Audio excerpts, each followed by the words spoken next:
The dusty stagecoach creaked to a halt where Silver Creek should have been bustling with life, but all Clara Whitman found was silence, boarded windows, and one wild-eyed man emerging from the shadows with dirt-stained hands and secrets buried deeper than any gold mine. What she discovered in that abandoned town would challenge everything she thought she knew about love, survival, and the price of dreams in the unforgiving American West.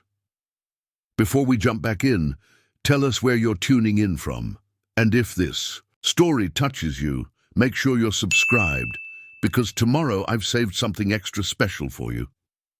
The September heat of 1887 pressed down on the Colorado Territory like a blacksmith's hammer, and Clara Whitman felt every degree of it through the thin cotton of her traveling dress as the Wells Fargo stagecoach bounced over the rutted mountain road. She pressed her face to the dust-covered window, searching the horizon for her first glimpse of Silver Creek, the mining town that was supposed to be her new home and the place where she would meet the man who had answered her advertisement for correspondence.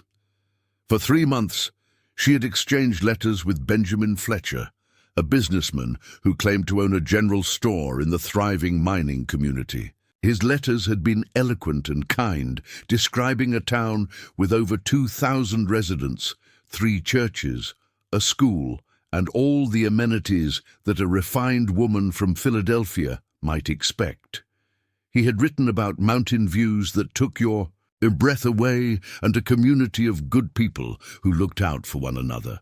Clara had carefully saved every penny of her seamstress wages to afford the train ticket west and the stagecoach fare into the mountains. At 26, she was considered past her prime by Philadelphia standards, and the death of her parents the previous winter had left her alone in a world that offered few opportunities for unmarried women. Benjamin Fletcher's proposal of marriage had seemed like a gift from Providence, a chance to build a new life in a place where her past wouldn't matter and her future could be whatever she chose to make it.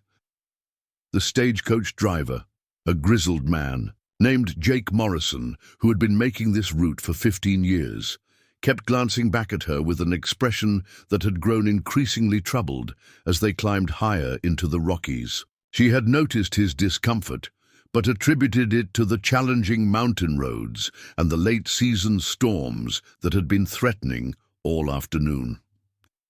"Ma'am," Jake finally called back to her, as the horses began their descent toward what should have been Silver Creek, "I need to prepare you for what you're about to see. Things ain't exactly what they used to be in these parts." Clara felt a chill that had nothing to do with the mountain air. Through the stagecoach window, she could see scattered wooden buildings in the valley below, but something was wrong with the picture. There were no people moving through the streets, no smoke rising from chimneys, no signs of the bustling community that Benjamin had described in his letters.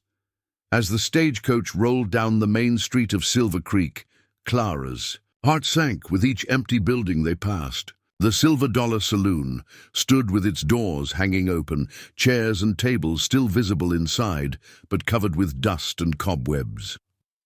The First Methodist Church had boards nailed across its windows, and weeds grew high around its foundation. What had once been the miners' exchange showed signs of hasty abandonment, with papers scattered across the porch and a broken sign swaying in the mountain wind. "What happened here?"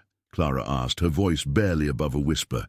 Jake pulled the stagecoach to a stop in front of what appeared to have been the general store, though the sign was so weather-beaten that Clara could barely make out the faded letters. "Silver Creek went bust about 8 months ago," he said, his voice heavy with sympathy. "The main silver vein played out, and when the mining company pulled up stakes, most folks followed. Ain't more than a handful of people left in the whole territory now." Clara stared at the desolate storefront, trying to reconcile what she was seeing with Benjamin Fletcher's letters. The last one had arrived just 2 weeks ago, filled with enthusiastic descriptions of the town's harvest festival and his eagerness to meet her. Either he had been deliberately deceiving her, or something had happened that prevented him from writing to warn her about the town's demise. "Ma'am," Jake said gently, I can take you back down to Denver. Won't charge you nothing. Extra for the return trip. This ain't no place for a lady on her own." Before Clara could respond, a figure emerged from the shadows between two abandoned buildings. The man was tall and lean, with shoulder-length dark hair that looked like it hadn't seen a barber in months. His clothes were rough workwear covered, in dust and stains, and he moved with the careful wariness of someone who had grown accustomed to being alone. What struck Clara most was his eyes. They were intelligent and alert, but they held a wildness that spoke of isolation and secrets. The man approached the stagecoach slowly, his hands visible and empty, in a gesture that seemed calculated to appear non-threatening. When he spoke, his voice was rough from disuse but educated, with traces of an accent that Clara couldn't quite place. "You wouldn't happen to be Clara Whitman, would you?" he asked, looking up at her with an expression that mixed hope with resignation. Clara's breath caught in her throat. "You know who I am? Found some letters in Ben Fletcher's desk when I was going through the store," the man replied. "Figured someone might come looking for him eventually. Name's Ezra Blackwood. I suppose you could say I'm about the only permanent resident Silver Creek has left." Jake Morrison spat tobacco juice into the dust and shook his head. "Ezra, you can't expect this lady to stay in this ghost town. Ain't safe, ain't proper, and ain't right." Ezra's jaw tightened slightly. "Didn't say she should stay, Jake. Just answering her question." He looked back up at Clara. "Miss Whitman, I'm sorry to be the one to tell you this, but Ben Fletcher died of pneumonia back in February. He was a good man, but he took sick during one of the worst winters we've seen in these mountains." The news hit Clara like a physical blow. She had been prepared for many possibilities, that Benjamin might have changed his mind, that he might not be the man his letters had portrayed, even that he might have been deliberately deceptive about his circumstances. But she had not prepared herself for the possibility that he was dead. "I'm sorry for your loss," Ezra continued, his voice gentler now. "Ben talked about you quite a bit before he passed. Showed your photograph to anyone who would listen. He was looking forward to meeting you more than anything else in the world." Clara felt tears threatening at the corners of her eyes, but she forced them back. She had learned long ago that crying solved nothing, and she needed to think clearly about her situation. She was hundreds of miles from Philadelphia, with barely enough money for food and lodging, let alone a return ticket. The town that was supposed to be her new home was essentially abandoned, and the man she had traveled to marry was dead. "Miss Whitman," Jake said, "like I said, I can take you back to Denver. You can wire your folks, get yourself sorted out." "I don't have folks to wire," Clara replied quietly. "And I don't have money for a hotel room in Denver while I figure out what to do next." An uncomfortable silence fell over the group. Jake shifted uncomfortably in his driver's seat, clearly wanting to help, but unsure what assistance he could realistically offer. Ezra Blackwood studied Clara with those intense eyes, seeming to weigh something in his mind. "There's a boarding house that's still in decent shape," Ezra finally said. "Mrs. Abernathy ran it before she moved down to Colorado Springs. I've been keeping it maintained, figuring someone might need a place to stay eventually. You could stay. You're there for a few days while you decide what you want to do." Jake frowned deeply. "Ezra, that ain't proper. A unmarried lady staying in the same town as a bachelor, especially with nobody else around to serve as chaperone." "Jake," Ezra replied with a slight edge to his voice, "I'm offering her a roof over her head, not a scandal. The boarding house is on the opposite end of town from where I stay, and I'm sure Miss Whitman is perfectly capable of taking care of herself." Clara looked between the two men, recognizing that they were discussing her future as if she weren't present. The familiar frustration of being treated like a child or a burden rose in her chest, the same feeling that had driven her to seek independence through marriage to a stranger in the first place. "Gentlemen," she said firmly, I appreciate your concern, but I'm perfectly capable of making my own decisions about where I stay and what I do next. She looked directly at Ezra. Mr. Blackwood, I would be grateful for temporary accommodation at the boarding house. I can pay for room and board, and I'll decide what to do next once I've had time to think. Ezra nodded approvingly. That's settled then. Jake, you can drop her bags at the Abernathy place. I'll show Miss Whitman around so she knows what resources are available. Jake muttered something under his breath about the foolishness of the arrangement, but he climbed down from the driver's seat and began unloading Clara's modest collection of luggage. She had packed everything she owned into 2 carpet bags and a small trunk, possessions that represented her entire life in Philadelphia, and everything she had brought to start over in Colorado. As Clara stepped down from the stagecoach, her legs unsteady after hours of travel, she got her first close look at Silver Creek. The town had been built in a narrow valley between steep mountain slopes, with the main street running along a creek. That gave the settlement its name. At its peak, the community had probably housed close to the 2,000 residents that Benjamin had described, but now it felt like a tomb. Buildings lined both sides of the main street, most of them showing signs of hasty abandonment. Doors hung open, windows were broken, and personal belongings lay scattered where they had been dropped by people too eager to leave to worry about what they left behind. Nature was already beginning to reclaim the settlement. Weeds grew through gaps in the wooden sidewalks, and vines climbed the walls of structures that would never again shelter human inhabitants. It wasn't always like this, Ezra said, noticing Clara's expression as she surveyed the desolation. 2 years ago, Silver Creek was everything Ben described in his letters. Busy, prosperous, full of people with dreams and plans for the future. What changed? Clara asked. Ezra's expression darkened. The Cumberland Mining Company decided that extracting silver from these mountains was too expensive for the profits they were making. They had agreements with the town, promises about long-term investment and development. When they pulled out, they took everything with them: equipment, jobs, hope.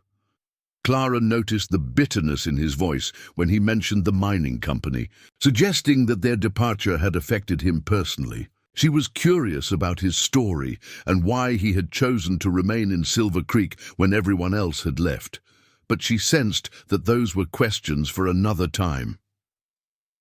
Jake finished unloading her belongings and walked over to where they stood. Miss Whitman, I'll be heading back to Denver first thing in the morning. If you change your mind about staying here, you just let me know.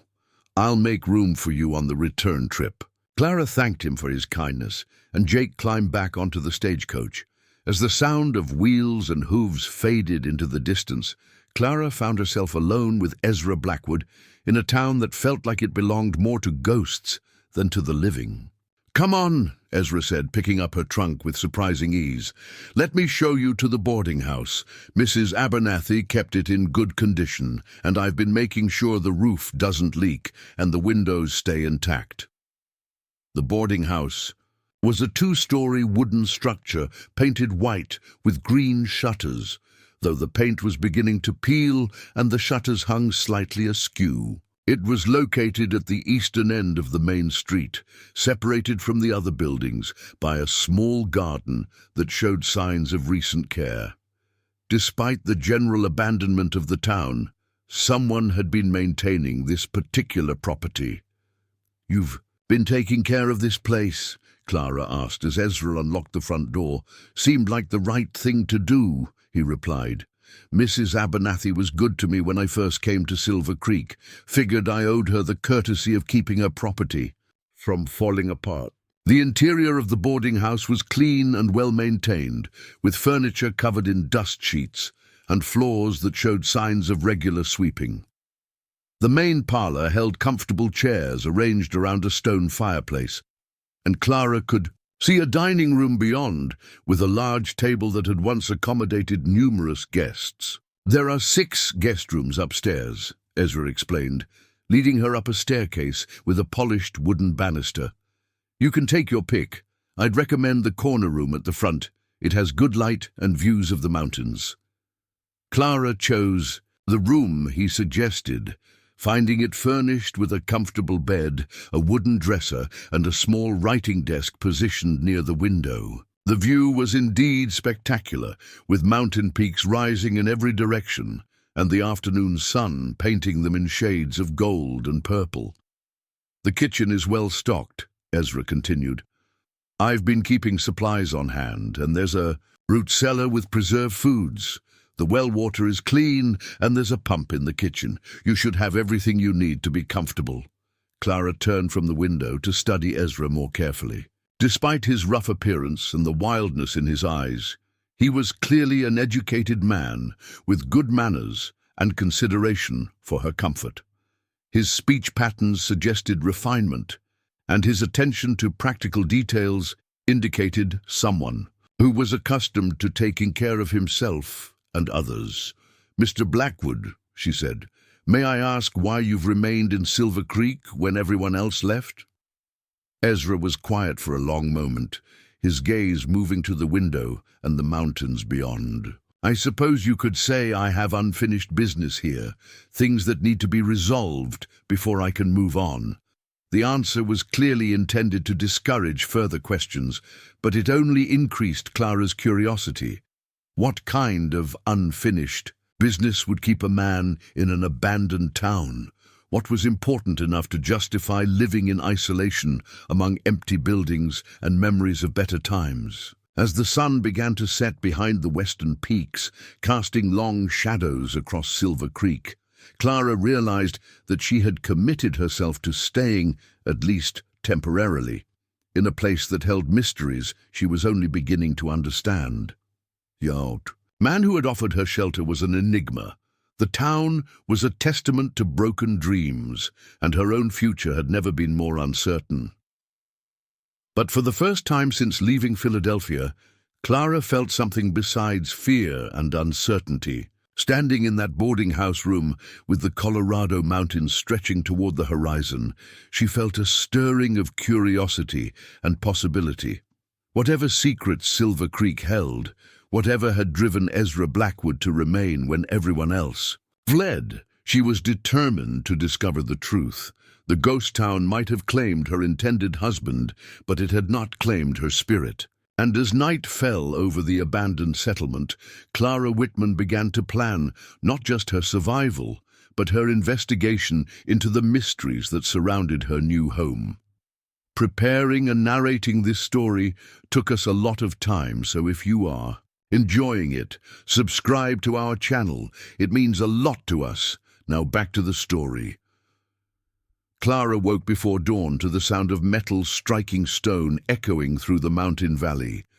The rhythmic clanging seemed to come from somewhere high above the town, reverberating off the canyon walls in a way that made it impossible to pinpoint the exact location. She lay in the unfamiliar bed, listening to the mysterious sounds and wondering what kind of work would begin so early in an abandoned town. Through the boarding house window, the pre-dawn darkness revealed nothing but silhouettes of empty buildings and the jagged outline of mountain peaks against a star-filled sky. The hammering continued for nearly an hour before stopping as abruptly as it had begun, leaving Silver Creek in a silence so complete that Clara could hear her own heartbeat. By the time she dressed and made her way downstairs to the kitchen, the sun was beginning to paint the eastern sky in shades of pink and gold. She found the supplies that Ezra had mentioned: flour, coffee, preserved fruits, and even fresh eggs that couldn't have been more than a day or two old. The discovery of fresh food in an abandoned town raised new questions about Ezra Blackwood's daily activities and resources. As Clara prepared breakfast, she noticed something that had escaped her attention the previous evening. Through the kitchen window, she could see a narrow trail leading up the mountainside behind the town, switchbacking through pine trees and rocky outcroppings until it disappeared into the higher elevations. The path was well worn, despite the town's abandonment, suggesting regular use by someone who knew the mountain terrain intimately. The coffee had just finished brewing when Clara heard footsteps on the boarding house porch. She looked through the front window to see Ezra approaching, carrying a leather satchel and wearing clothes that were dusty but not as disheveled as they had been the previous day. His dark hair was still unkempt, but his face was clean-shaven, and she noticed for the first time that he was actually quite handsome beneath the rough exterior that mountain living had given him. "Miss Whitman," Ezra called through the door. "I brought some supplies I thought you might need. May I come in?" Clara opened the door, struck immediately by the intensity of his green eyes in the morning light. "Of course, Mr. Blackwood. I was just making breakfast. Would you care to join me?" "That's very kind of you," Ezra replied, stepping inside and setting his satchel on the parlor table. "I brought some fresh meat from a deer I took yesterday, and there's milk from the cow I keep up at my place." The mention of hunting and livestock maintenance explained some of the mysteries surrounding Ezra's survival in the ghost town, but it also raised new questions. Where exactly was his place, and what kind of setup did he have that allowed him to maintain a cow and hunt successfully in this isolated location? As they sat at the kitchen table sharing breakfast, Clara studied Ezra more carefully. His hands were calloused from hard work, but they were also steady and precise as he handled his coffee cup. When he spoke, his vocabulary revealed an education that seemed inconsistent with his current circumstances as a mountain hermit. "Mr. Blackwood," Clara said carefully, "I heard someone working very early this morning, hammering or digging sounds, coming from up in the mountains. Would you know anything about that?"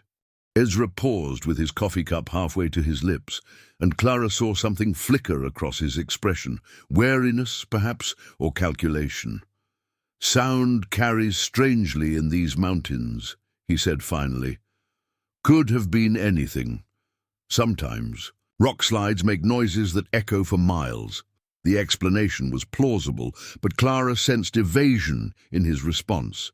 She had grown skilled at reading people during her years as a seamstress in Philadelphia, learning to gauge customers' honesty about their ability to pay for alterations or their satisfaction with completed work. Ezra Blackwood was hiding something, and the early morning hammering was connected to whatever secret he was protecting. "Tell me about Benjamin Fletcher," Clara said, changing the subject, but watching Ezra's reaction carefully. "What kind of man was he?" Ezra's expression softened, and Clara sensed that this was a topic he was more comfortable discussing. "Ben was one of the good ones," he said with evident sincerity. "Came to Silver Creek about 5 years ago with big dreams and a determination to build something lasting. He wasn't like the miners who were just looking to get rich quick and move on. Ben wanted to create a real community." Clara felt a pang of loss for the man she would never meet, the future that would never be. "How did you know him?" "Ben's general store was the heart of the town," Ezra explained. "Everyone came through there eventually, and Ben made it his business to know everybody's story. He helped people when they were struggling, extended credit when times were tough, and never asked for anything in return except that folks treat each other with respect." Clara noticed that Ezra hadn't directly answered her question about how he personally knew Benjamin, but she decided not to press the point. Instead, she asked, "What did you do in Silver Creek before it became a ghost town?" This time, Ezra's hesitation was more pronounced. He set down his coffee cup and looked out the kitchen window toward the mountains, his jaw tightening slightly. "I worked in the mines," he said finally. "Started as a laborer, worked my way up to shift supervisor for the Cumberland Mining Company." The admission explained some things about Ezra's current situation while raising others. If he had been a supervisor for the mining company, he would have been among the first to know about the decision to abandon Silver Creek. He would also have had access to information about the mines that ordinary workers never saw. "The Cumberland Mining Company," Clara said. remembering the bitterness in Ezra's voice when he had mentioned them the previous day. "You don't seem to have fond memories of your former employer." "Cumberland Mining destroyed this town," Ezra said, his voice hardening. "They made promises they never intended to keep, extracted everything of value they could find, and then abandoned the people who had built their lives around the mines. Families lost everything because Cumberland decided that profit margins were more important than human beings." Clara heard genuine anger in Ezra's voice, but also something else. Guilt, perhaps, or regret. She wondered what role he had played in the mining company's operations and whether his continued presence in Silver Creek was connected to that history. "Is that why you stayed?" she asked gently. "Because of what happened with the mining company?" Ezra stood abruptly, walking to the window and staring up at the mountainside where Clara had noticed the well-worn trail. "I stayed because I have responsibilities," he said quietly. "Things that can't be left undone." Before Clara could ask what those responsibilities might be, Ezra turned back to her with a different expression, more businesslike, as if he had decided to change the subject definitively. "Miss Whitman, I need to ask you something. What are your plans? Jake Morrison will be back through here in a few days on his regular route. If you want to leave Silver Creek, that would be your best opportunity." Clara had been dreading this question because she didn't have a clear answer. The practical voice in her head insisted that staying in an abandoned town with a mysterious man was foolish and potentially dangerous. But something deeper, curiosity, stubbornness, or perhaps just the absence of better alternatives, made her reluctant to give up so easily. "I'm not ready to leave yet," she said finally. "I have some money saved, enough to pay for room and board for a few weeks. I'd like to understand what happened here, and I'd like to see if there might be opportunities for someone with my skills." Ezra studied her with those intense green eyes, and Clara had the feeling that he was evaluating her in some way, weighing her words against some internal standard. "What skills would those be?" "I'm a seamstress," Clara replied. "I can also cook, clean, manage household accounts, and I'm reasonably good with basic medical care. In Philadelphia, I worked for several wealthy families, managing their domestic staff and social obligations." "Those are valuable skills," Ezra acknowledged. "But there aren't many opportunities to use them in a ghost town." Clara smiled with more confidence than she felt. "Perhaps not yet, but ghost towns don't stay abandoned forever. People always need places to live and work. Maybe Silver Creek just needs someone to believe in its future again." Ezra's expression shifted, and for a moment Clara saw something that looked like hope in his eyes. "You really think this place could come back to life?" "I think it would depend on whether there are still reasons for people to come here," Clara said carefully. "Are there still resources in these mountains, opportunities that Cumberland Mining missed or decided weren't worth pursuing?" The question seemed to strike a nerve. Ezra's jaw tightened again, and he turned back to the window, his gaze fixed on the mountainside trail. "There might be," he said quietly, "but that's complicated." Clara sensed that she was approaching the heart of whatever mystery surrounded Ezra Blackwood. "Complicated how?" Before Ezra could answer, the sound of approaching hoofbeats echoed through the valley. Both of them moved to the front window, where they could see a lone rider making his way up the main street of Silver Creek. The man was well-dressed in city clothes, riding a horse that looked expensive and well cared for. "Do you recognize him?" Clara asked. Ezra's expression had gone cold and hard. "Marcus Thornton," he said grimly. "Cumberland Mining Company's regional manager. I thought we'd seen the last of him when they pulled out of Silver Creek." Clara watched the rider approach the boarding house, noting the confident way he sat his horse and the calculating manner in which he surveyed the abandoned town. What would bring him back here? "Nothing good," Ezra replied. Marcus Thornton doesn't make social calls, and he doesn't waste time on places that can't make him money. The rider pulled up in front of the boarding house and dismounted, tying his horse to the hitching post with practiced efficiency.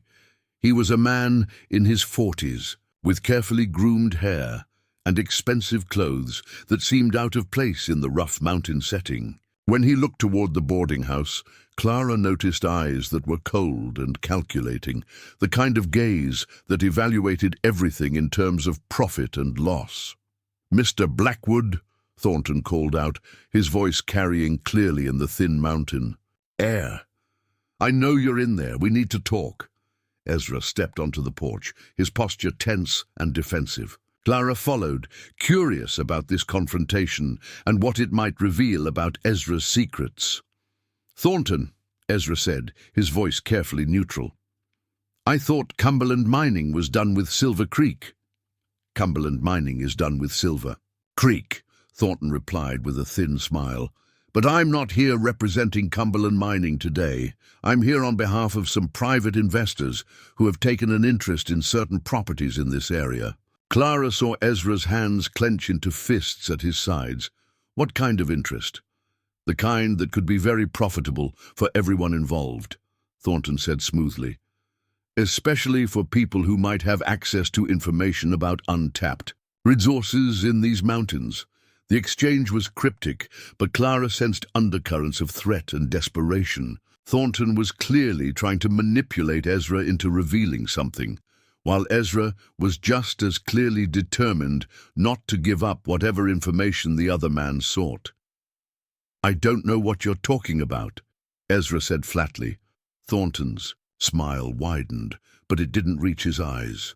"Come now, Ezra. We both know that you spent months surveying these mountains for Cumberland mining.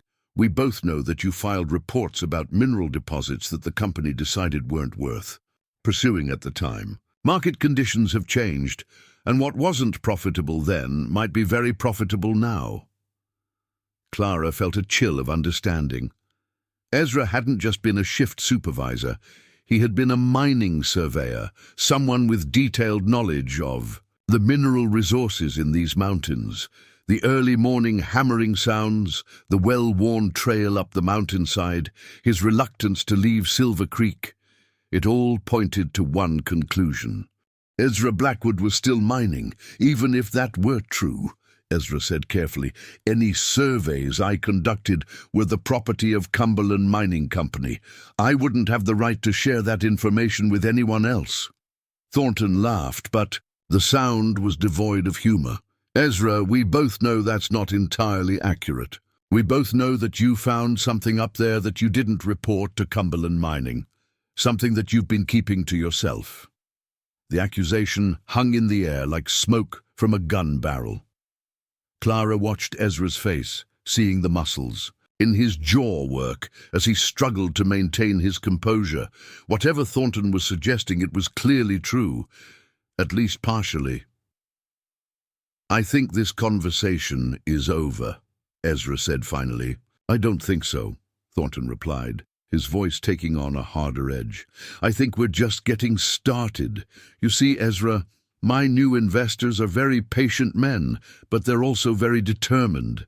They've sent me here to resolve this situation. One way or another." Clara felt a surge of fear at the implied threat. She stepped forward, drawing both men's attention to her presence. "Gentlemen, perhaps this discussion would be better conducted in private.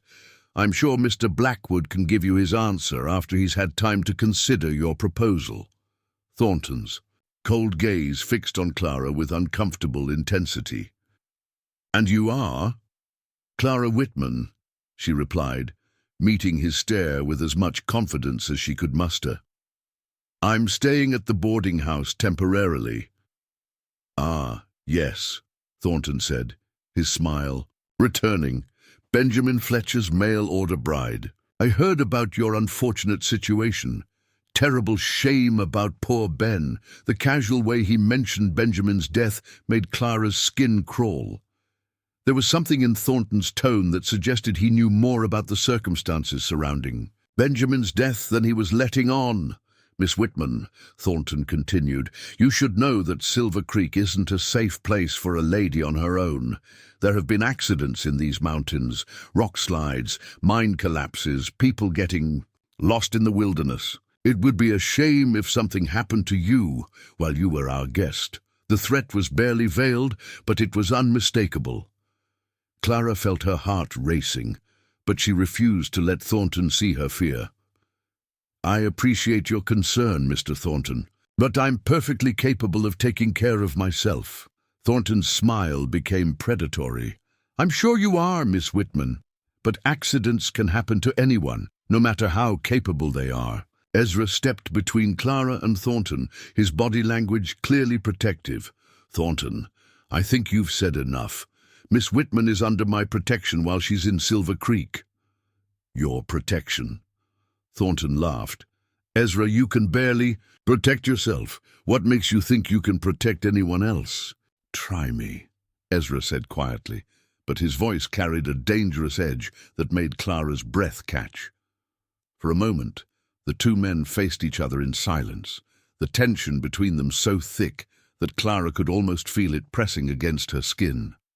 Then Thornton stepped back, his expression becoming businesslike once again. I'll give you 3 days to think about my offer, Ezra, he said as he mounted his horse. After that, my investors will assume that you've decided not to cooperate voluntarily.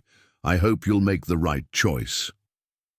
As Thornton rode away, Clara and Ezra stood on the boarding house porch, watching until he disappeared around a bend in the mountain road. Only then did Clara realize that she had been holding her breath. What just happened? She asked. Ezra's expression was grim as he watched the empty road. Trouble, he said simply. The kind of trouble that has a way of following people around until it destroys everything they care about. Clara looked up at the mountainside trail, then back at Ezra's troubled face.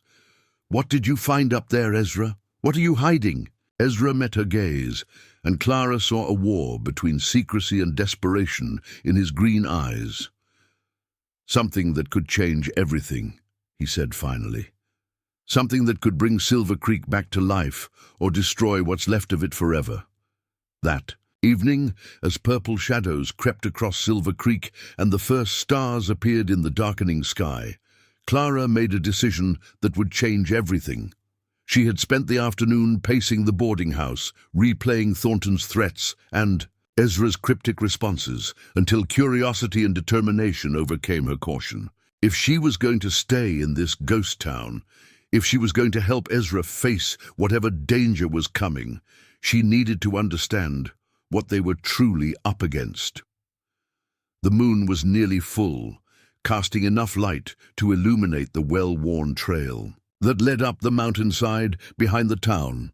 Clara had changed into her most practical dress and sturdy boots, and she carried a small lantern that she kept unlit to avoid detection. The climb was steeper than it had appeared from the boarding house window, but the path was clear and well-maintained, suggesting that Ezra traveled this route regularly. After 30 minutes of steady climbing, Clara crested a ridge and found herself looking down into a hidden valley that took her breath away. Below her, carved into the mountainside, was a mining operation that was clearly active and well-organized. Timber structures supported tunnel entrances, rails led from the mine shafts to processing areas, and equipment was arranged with the precision of someone who knew exactly what he was doing. But what truly amazed Clara was the scale of the operation. This wasn't the crude prospecting of a desperate man scratching for gold dust. This was sophisticated mining, with multiple tunnels, carefully constructed support systems, and processing equipment that must have cost a fortune. The question was, where had Ezra gotten the resources to build all of this, and what was he extracting from the mountain? As Clara studied the mining operation from her concealed position, she noticed something that made her heart race. The rocks piled near the processing area weren't the typical grey stone she expected from a silver mine. Instead, they had a distinctive blue-green tint that seemed to glow in the moonlight. She had seen similar stones in the jewelry shops of Philadelphia, where they were prized for their rarity and beauty. Ezra Blackwood wasn't mining silver or gold. He was mining turquoise. The realization explained so much about his secretiveness and Thornton's aggressive interest in the property. Turquoise was becoming increasingly valuable as railroad expansion brought Eastern fashions to Western markets. A significant turquoise deposit could be worth hundreds of thousands of dollars, enough to rebuild Silver Creek 10 times over. Clara was so absorbed in studying the mining operation that she didn't hear footsteps approaching until a voice spoke, directly behind her. "I was wondering when you'd work up the courage to follow me up here." Clara spun around to find Ezra standing just a few feet away, his expression unreadable in the moonlight. He wasn't angry, as she had expected, but he wasn't pleased either. Instead, he seemed resigned, as if he had been expecting this moment and dreading it at the same time. "I'm sorry," Clara said, her heart still pounding from the surprise of his approach. "I know I shouldn't have followed you, but after what happened with Thornton today, I needed to understand what we're dealing with." "We?" Ezra asked, raising an eyebrow. "Miss Whitman, this isn't your fight. You don't have any obligation to get involved in my troubles." Clara straightened her shoulders, drawing on reserves of courage she hadn't known she possessed. "Maybe not, but I'm involved whether I want to be or not. Thornton made that clear when he threatened me this afternoon. And besides," she added, looking down at the mining operation, "I think what you're doing here could be the answer to bringing Silver Creek back to life." Ezra followed her gaze to the valley below, and Clara saw a mixture of pride and worry cross his features. "It's turquoise," he said quietly, "the richest deposit anyone's ever found in Colorado Territory. Maybe the richest in the entire country. How long have you been working this mine?" 3 years, Ezra replied. "I discovered the deposit during my last survey for Cumberland Mining, but I didn't report it. The company was already planning to abandon Silver Creek, and I knew they'd extract everything they could and then leave the local people with nothing, just like they did with the silver."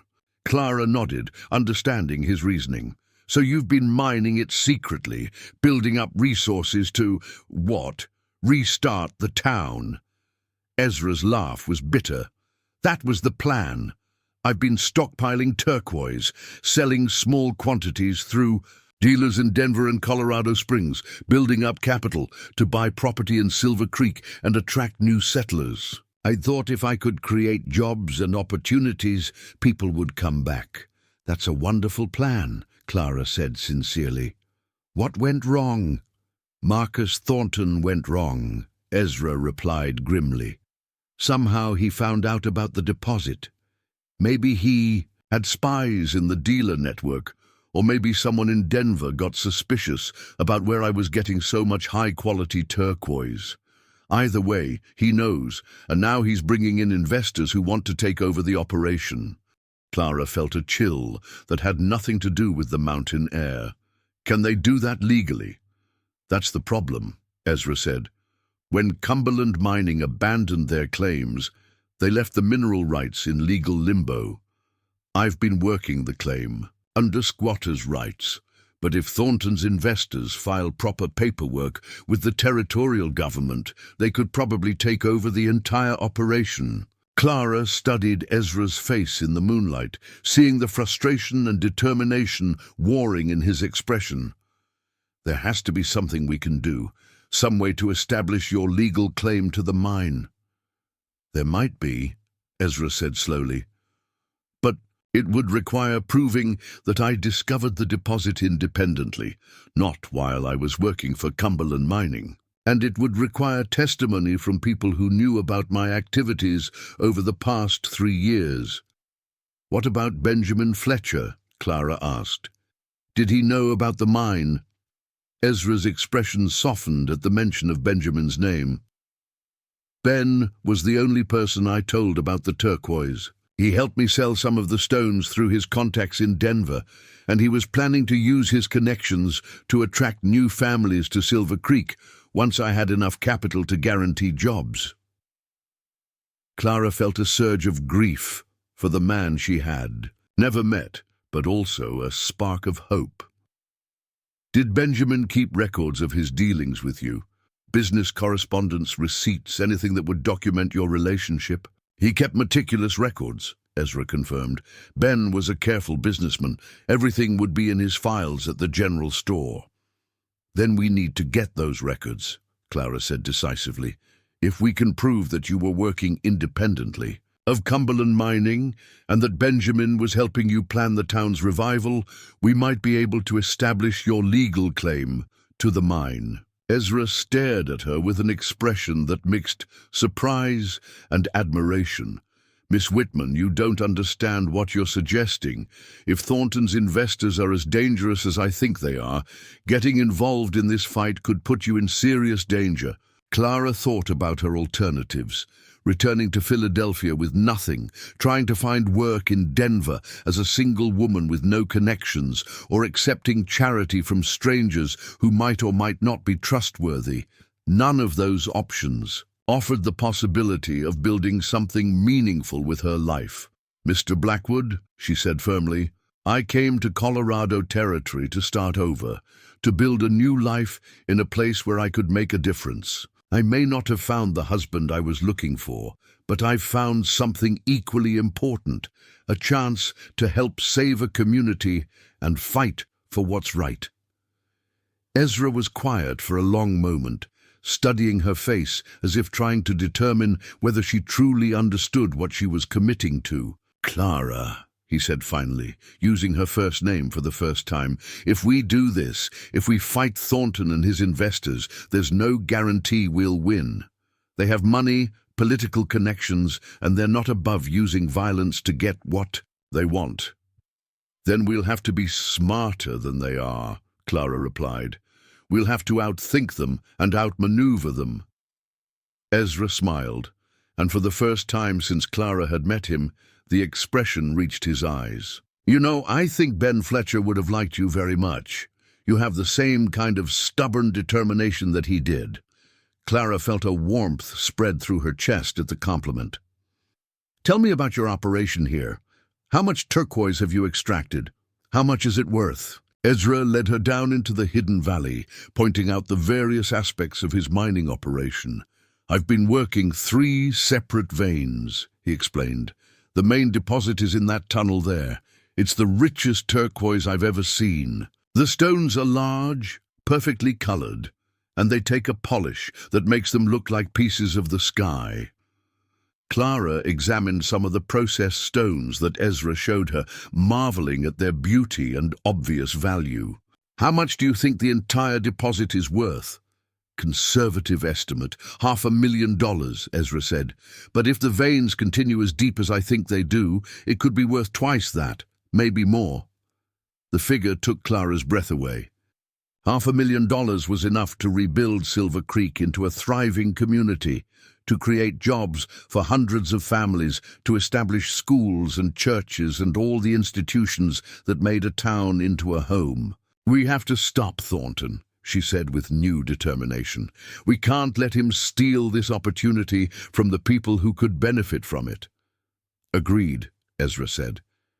But we need to be smart about how we proceed. Thornton gave me 3 days to consider his offer. We need to use that time to gather evidence, establish our legal claim, and prepare for whatever he's planning to do when I refuse to cooperate. Clara nodded, her mind already working through the possibilities.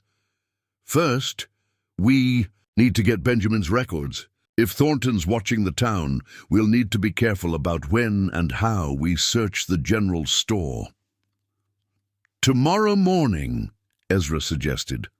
Thornton will probably send scouts to watch the town during the day, but they won't expect us to be moving around in broad daylight. What about after we have the records? Clara asked. Who do we contact to establish your legal claim? Ezra considered the question carefully. There's a territorial judge in Denver named Harrison Caldwell. He has a reputation for being honest and fair, and he's not easily intimidated by mining companies. If we can get our case before him, we might have a chance. Clara felt a surge of hope at the mention of an honest judge. How do we reach him? The next stagecoach to Denver comes through in 4 days, Ezra said. If we can gather our evidence and prepare our case, one of us could make the trip and present our petition to Judge Caldwell. One of us? Clara asked. Why not both of us? Ezra's expression grew serious. Because if both of us leave Silver Creek, Thornton's people will move in and take over the mine. Someone needs to stay here to protect the operation and make sure they don't destroy evidence or sabotage the equipment.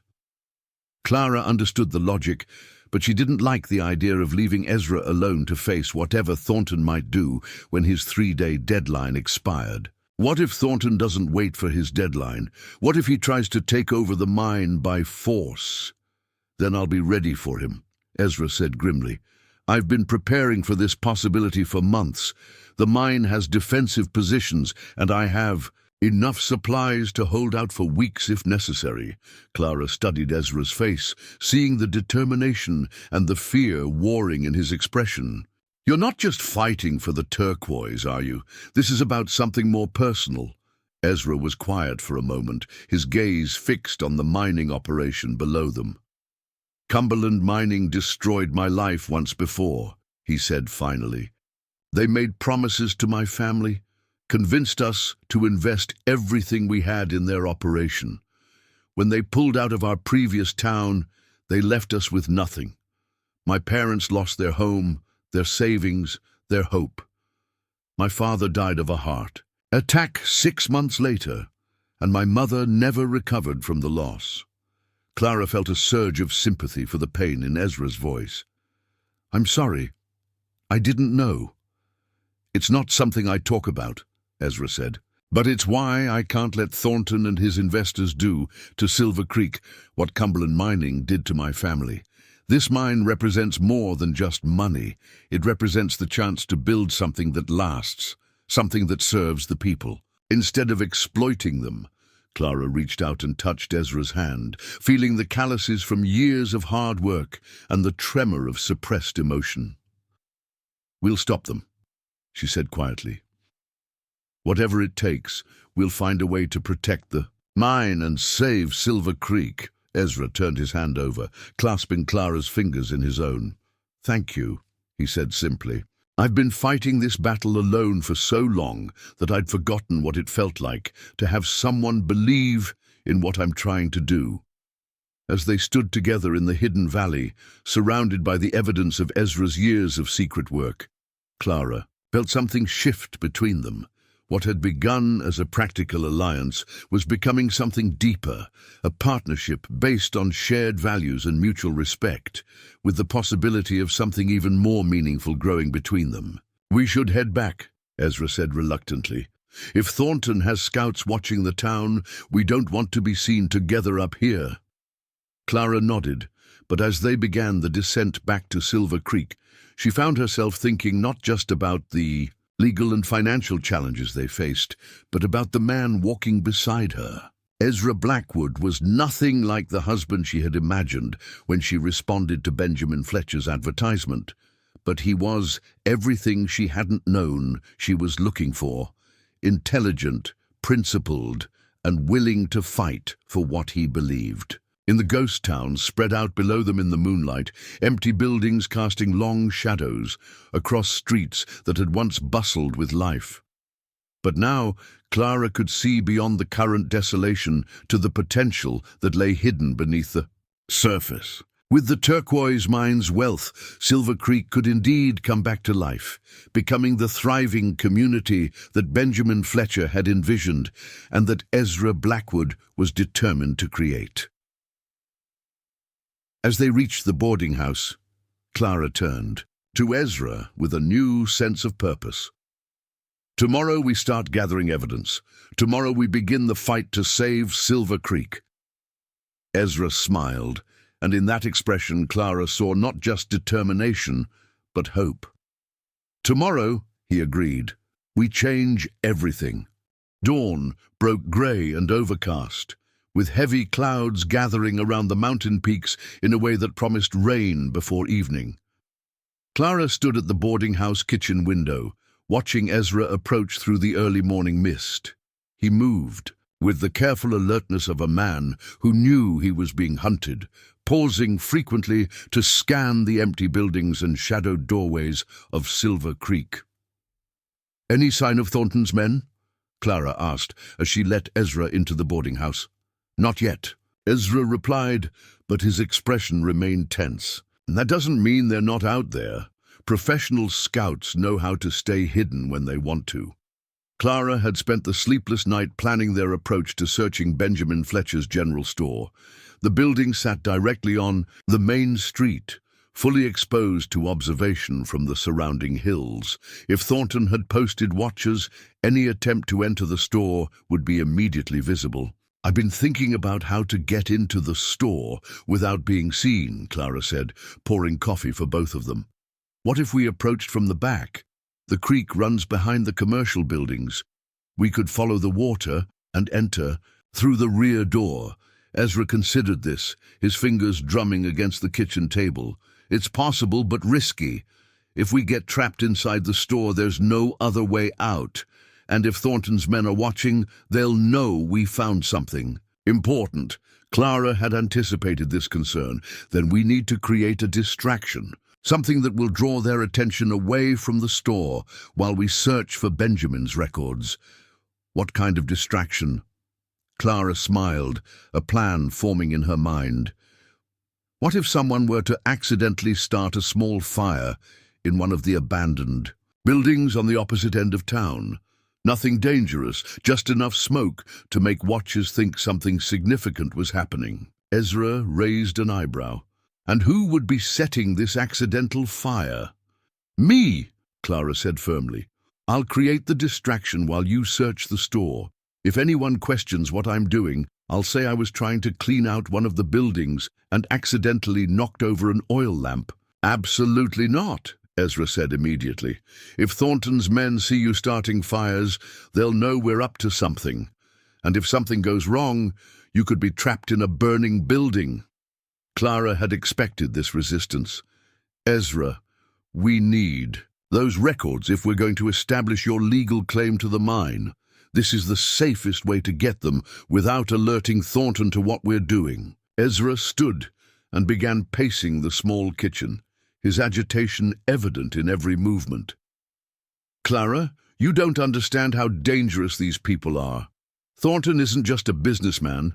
He's a man who's gotten rich by destroying anyone who stands in his way. If he realizes you're helping me—" "He already knows I'm involved," Clara interrupted. "He made that clear yesterday when he threatened me. We can't let fear stop us from doing what needs to be done." Before Ezra could respond, both of them froze at the sound of multiple horses approaching Silver Creek. Through the kitchen window, Clara could see 4 riders making their way up the main street. Unlike Thornton's polished appearance the previous day, these men looked rough and dangerous, with the kind of faces that suggested they were more comfortable with violence than negotiation. "Thornton's brought reinforcements," Ezra said grimly. "Professional gunmen by the look of them."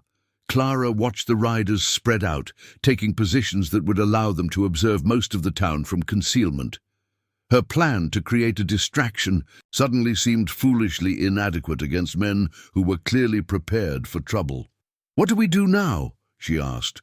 Ezra's expression hardened with determination. "We adapt. Those men are here to intimidate us and prevent us from gathering evidence. But they're also strangers to this area. They don't know the mountain trails or the hidden approaches to town." Clara understood what he was suggesting.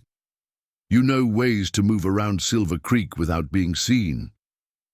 "I've been living here alone." "For 8 months, Ezra confirmed. "I know every building, every alley, every path through the surrounding hills. If we're careful, we can still get to the store without being spotted." Over the next hour, Ezra outlined a complex plan that would take them through a series of abandoned buildings, basement tunnels, and concealed pathways that would eventually lead to the rear of Fletcher's general store. The route was dangerous and required perfect timing, but it offered their best chance of avoiding detection. As they prepared to leave the boarding house, Clara noticed something that made her blood run cold. One of Thornton's gunmen had positioned himself on the roof of the old Silver Dollar Saloon, where he had a clear view of both the boarding house and the general store. Any attempt to reach Fletcher's building would require passing through his line of sight. "Ezra," Clara whispered, pointing toward the saloon roof. "We have a problem." Ezra followed her gaze and cursed under his breath. "That changes everything. From that position he can see every approach to the store." Clara studied the layout of the town, noting the positions of the other gunmen and the limited options for movement. Then she noticed something that sparked a new idea, a dangerous idea, but potentially effective. "What if we don't try to avoid being seen?" she said slowly. "What if we make them think we're doing something completely different?" Ezra looked at her with confusion. "What do you mean?" Clara pointed toward the church at the far end of town. "What if I walked openly to the church, as if I were going there to pray or to clean it up? From the saloon roof, that gunman would have a clear view of me entering the church. While he's watching me, you could approach the store from the opposite direction." "That's even more dangerous than your fire plan," Ezra protested. "If they realize it's a trick, you'll be trapped in the church with no way out." "Not necessarily," Clara said, her confidence growing as she developed the plan. "The church has a bell tower with a ladder leading to the roof. If I need to escape, I can climb up and then down the backside of the building. The trees behind the church would provide cover for me to disappear into the mountains." Ezra stared at her with a mixture of admiration and concern. "Clara, you're talking about climbing a 40-foot bell tower and then scrambling down the backside of a building. On slip and you could be killed." "One mistake here and we could both be killed," Clara replied. "At least this way, we have a chance of getting the information we need." Ezra was silent for several minutes, weighing their options. Finally, he nodded reluctantly. "All right, but we do this my way. I'll give you a signal when I'm in position at the store. You don't move toward the church until you see that signal. And if anything goes wrong, you forget about the plan and get out of town immediately." Clara agreed, though she had no intention of abandoning Ezra if the situation became dangerous. They synchronized their pocket watches and established hand signals that would allow them to communicate across the distance between the church and the store. 20 minutes later, Clara stepped out of the boarding house carrying a bundle of cleaning supplies and a small basket of flowers. To any observer, she would appear to be a devout woman planning to tend to the abandoned church. She walked slowly down the main street, pausing occasionally to look at the empty buildings with the kind of sadness that a newcomer might feel upon seeing a once thriving community reduced to a ghost town. As she had hoped, the gunman on the saloon roof focused his attention on her immediately. Clara could feel his gaze following her progress, and she took care to maintain the appearance of a woman with innocent intentions. When she reached the church, she paused on the front steps and looked back toward the center of town, giving Ezra time to see her position. The church interior was dusty and filled with the musty smell of abandonment, but it was still a beautiful building.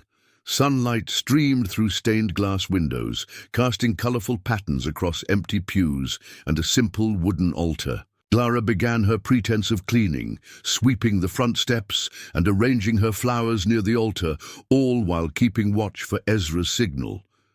When the signal came, a brief flash of reflected light from a mirror, Clara felt her heart begin to race.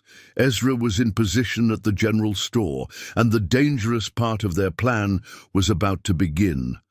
She continued her cleaning activities, but now she was also preparing for a possible escape through the bell tower. Minutes passed with agonizing slowness. Clara swept the church steps, arranged and rearranged her flowers, and tried to appear completely absorbed in her devotional activities. But internally, she was calculating distances, escape routes, and the time it would take to reach the bell tower ladder if she needed to flee. When the first gunshot rang out, Clara's blood turned to ice. The sound echoed through Silver Creek like thunder, followed immediately by shouting and the crash of breaking glass. Clara ran to the church window and saw chaos erupting around the general store. Ezra burst through the front door, carrying a leather satchel, pursued by two of Thornton's gunmen. More shots were fired, and Clara saw Ezra stumble and nearly fall. Before recovering and continuing his desperate flight, the plan had gone disastrously wrong. Clara abandoned all pretense and ran toward the bell tower ladder. If Ezra was going to escape, he would need help, and the only way she could provide it was from the high vantage point of the church tower. As she climbed, she could hear more gunshots and angry voices, suggesting that the situation was deteriorating rapidly. From the bell tower, Clara had a commanding view of the entire town. She could see Ezra running through an alley behind the commercial buildings, still carrying the satchel that presumably contained Benjamin Fletcher's records. Two gunmen were pursuing him on foot, while a third was trying to flank him by circling around the opposite side of the block. But what truly terrified Clara was the sight of Marcus Thornton himself riding into town with additional reinforcements. Whatever had happened at the general store, Thornton was escalating the situation beyond mere intimidation into open warfare. Clara realized that she had to act quickly if she was going to help Ezra escape. The bell tower contained a large bronze, a bell that hadn't been rung since the town's abandonment. If she could ring it, the sound would serve as both a distraction and a signal to Ezra about her position. Grabbing the bell rope, Clara pulled with all her strength. The bronze bell tolled, with a deep, resonant sound that echoed through the mountain valley like a call to battle. She rang it 3 times, pausing between each toll, then 3 times again, in the pattern that she and Ezra had agreed would mean emergency escape. The effect was immediate and dramatic. The gunmen pursuing Ezra stopped and looked toward the church, confused by the unexpected sound. Thornton pulled up his horse and began shouting orders to his men. Most importantly, Ezra looked up toward the bell tower and saw Clara waving frantically toward the mountains behind the church. What happened next unfolded with the terrible clarity of a nightmare. Ezra changed direction, running toward the church instead of continuing his original escape route, but the gunman who had been positioned on the saloon roof had also figured out what was happening. Clara watched in horror as he took careful aim at Ezra's running figure. Without thinking, Clara grabbed a chunk of broken masonry from the bell tower floor and hurled it toward the saloon roof. Her aim was poor, but the stone struck the building with enough noise to spoil the gunman's shot. His bullet went wide, shattering the window of an abandoned shop instead of finding its human target. Ezra reached the church and ran inside, calling up to Clara in the bell tower. "The records, I got them, but they know what we're looking for now." Clara began climbing down the ladder as fast as she could, her heart pounding with fear and adrenaline. When she reached the bottom, she found Ezra bleeding from a graze on his left arm, but otherwise unharmed. "How bad is it?" she asked, examining his wound. "It's nothing," Ezra replied, though his face was pale with pain and shock. "But we need to get out of here immediately. Thornton's brought a small army, and they're going to surround the church." Clara could already hear men positioning themselves round the building, calling out to each other as they established a perimeter. Whatever information was in Benjamin Fletcher's records, it was important enough that Thornton was willing to use deadly force to prevent it from reaching the authorities. "The bell tower?" Clara said urgently. "We can escape through the back of the church and into the mountains."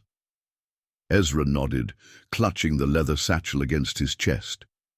As they moved toward the rear of the church, Clara caught a glimpse of the documents he had risked his life to retrieve. The papers were covered with Benjamin Fletcher's neat handwriting, but what caught her attention was an official-looking seal at the bottom of one page. "Ezra," she whispered, "what exactly did you find in those records?" Ezra's expression was grim as he checked the church's rear exit for signs of Thornton's men. proof that Cumberland Mining never legally owned the mineral rights to this area, and documentation that Benjamin Fletcher had already filed a claim on behalf of Silver Creek's residents. Clara's breath caught. If what Ezra was saying was true, then Thornton and his investors had no legal right to the turquoise mine. But that also meant they would be even more desperate to prevent the evidence from reaching the territorial authorities. We're not just fighting for the mine anymore, Clara realized. We're fighting for our lives. Through the church window, Clara could see Thornton's men closing in on their position. The next few minutes would determine whether they escaped to fight another day, or whether the secrets of Silver Creek would die with them in the abandoned church. Ezra checked his pistol and looked at Clara with an expression that mixed determination with desperation. "Whatever happens, Clara, I want you to know that meeting you has been the best thing that's happened to me in years. You've given me hope that this fight is worth winning." Clara reached out and touched his uninjured hand. "We're going to win, Ezra. We're going to save Silver Creek and expose Thornton's corruption. But first, we need to get out of here alive." As shouts grew louder outside the church and the sound of breaking glass suggested that Thornton's men were preparing to storm the building, Clara and Ezra prepared for the most dangerous escape of their lives. The fate of Silver Creek, the turquoise mine, and their own future hung in the balance of the next few desperate minutes. The back door of the church opened onto a narrow strip of ground bordered by towering pine trees that marked the beginning of the true wilderness. Clara could hear Thornton's men shouting orders as they surrounded the building, but the thick forest offered the promise of concealment if she and Ezra could reach it before being spotted.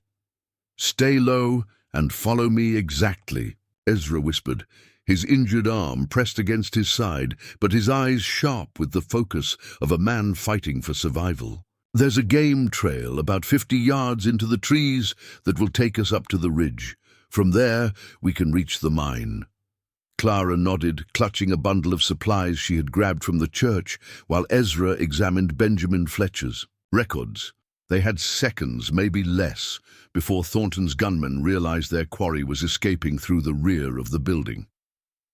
As they slipped through the door, Clara heard the front entrance of the church explode inward with the crash of splintering wood and shouted curses. Thornton's men were inside the building, and it would take them only moments to realize that their targets had fled. The 50 yards to the tree line felt like 50 miles. Clara ran in a crouch, her skirts hampering her movement over the rough ground, while Ezra moved beside her with the fluid grace of someone who knew every rock and root in their path. Behind them, the angry voices were growing louder and more urgent. "There! Behind the church!" The shout came just as Clara and Ezra reached the shelter of the pines. A gunshot cracked through the mountain air, and bark exploded from a tree trunk inches from Clara's head. She felt splinters sting her face but kept running, following Ezra deeper into the forest. The game trail was barely visible, just a narrow path worn by deer and elk, moving between their feeding and watering areas. But Ezra navigated it with confidence, leading Clara up steep slopes and around massive boulders with the sure-footed knowledge of someone who had traveled these routes countless times. "How far to the mine?" Clara gasped, her breath coming hard in the thin mountain air. 2 miles, Ezra replied, pausing to listen for sounds of pursuit. "But we're not going directly there. If Thornton's men follow us, I don't want to lead them straight to the mine entrance." Behind them, Clara could hear men crashing through the underbrush, their city boots slipping on loose rocks and their voices carrying clearly in the still air. They were following, but they were also struggling with terrain that was foreign to them. "Spread out!" The voice belonged to Thornton himself, and Clara could hear the fury in his tone. "They can't have gone far. And remember, I want those documents, but I don't care if you have to kill them to get them." The casual way Thornton spoke of murder sent a chill through Clara's spine. This was no longer about business competition or legal disputes. Thornton was willing to commit any crime necessary to protect his investment scheme. Ezra led Clara off the main game trail onto a barely visible path that seemed to climb almost vertically up the mountainside. The route was treacherous, requiring them to use their hands as well as their feet to navigate narrow ledges and steep rock faces. But it was also nearly impossible to follow unless you knew exactly where the handholds and footholds were located. After 20 minutes of climbing, they reached a small cave hidden behind a screen of mountain laurel. Ezra pulled Clara inside, and they both collapsed against the rock walls, breathing heavily and listening for signs that they had been followed. "We should be safe here for a while," Ezra said quietly. "This cave doesn't show from below, and the entrance is too well concealed for casual observation." Clara examined their shelter while catching her breath. The cave was larger than it appeared from outside, extending back into the mountain for at least 20 feet. Someone had clearly used it as a shelter before. There were blankets stored in waterproof wrapping, canned goods, and even a small oil lamp. "You've prepared this as a hideout," Clara observed. "I've prepared several hideouts," Ezra confirmed. "When you're sitting on a fortune in turquoise and you know that powerful people want to take it away from you, it pays to have backup plans." Clara noticed that Ezra was favoring his injured arm more than he had been during their escape. "Let me look at that wound. You might be losing more blood than you realize." Ezra allowed Clara to examine the bullet graze, which proved to be deeper than he had initially claimed. The wound was still bleeding, and Clara could see that infection was a real possibility if it wasn't properly cleaned and bandaged. "We need to get you to a doctor," Clara said with concern. "The nearest doctor is in Denver," Ezra replied, "and we can't exactly walk into town right now and ask for medical help." Clara began tearing strips from her petticoat to create makeshift bandages. "Then I'll have to do what I can here. I helped care for sick neighbors in Philadelphia, so I have some experience with basic medical treatment."